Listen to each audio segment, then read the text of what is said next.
ছোট্ট দেখছে আমরা হাঁটছি। সুসেন লেখা আছে কবি অ্যাডভোকেট, কিন্তু সুসেনের যে নাম লেখা আছে কবি অ্যাডভোকেট, কিন্তু সুসেনের উপস্থাপনা দেখেছেন? সুসেন অনেক বই, সে ভালো গল্প লিখে সূর্য মাসিদা সূর্যের উপর তার জীবন লিখে সে খুব সুনাম করেছে। তাই সুসেনের জন্য একটা হাততালি চাই। আমাদের এখানে আছেন আমাদের চট্টগ্রাম নগরের কবি আশিস সেন। আপনারা সবাই জানেন, তাদেরকে সবাই চিনেন, দেখেন। প্রতি বছর আমরা সুর সঞ্চারিতে পাই। আমার ছোট্ট বন্ধুরা দেখে আমাদের শহরে একজন কবি আছে, কবির নাম কি? আশিস সেন। তোমরা চেনো কবিকে? চেনো আশিস সেন?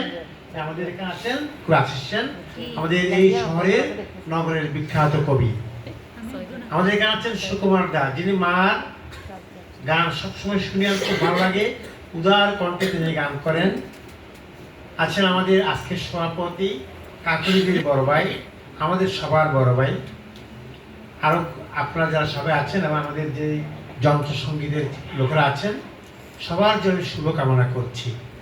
সঙ্গীত মানুষকে কি করে? সঙ্গীত মানুষকে বিকশিত করে, তার ভিতরের কান্না, হাসি, দুঃখ, বেদনাকে প্রকাশিত করে। সঙ্গীত এসেছে কোত্থেকে? বিলাপ থেকে। আমরা যারা প্রথম যে কথা ফোটার পরে মানুষ যখন কান্না করেছিল, ওই কান্না বিলাপ থেকেই সঙ্গীতের জন্ম হয়েছে, প্রার্থনা থেকেই সঙ্গীতের জন্ম হয়েছে। তাই প্রতি সঙ্গীত, প্রতিটি গান আমাদের প্রার্থনার মতো, আমাদের মনকে তা ত্রাণ করে এবং আমরা বিকশিত হই।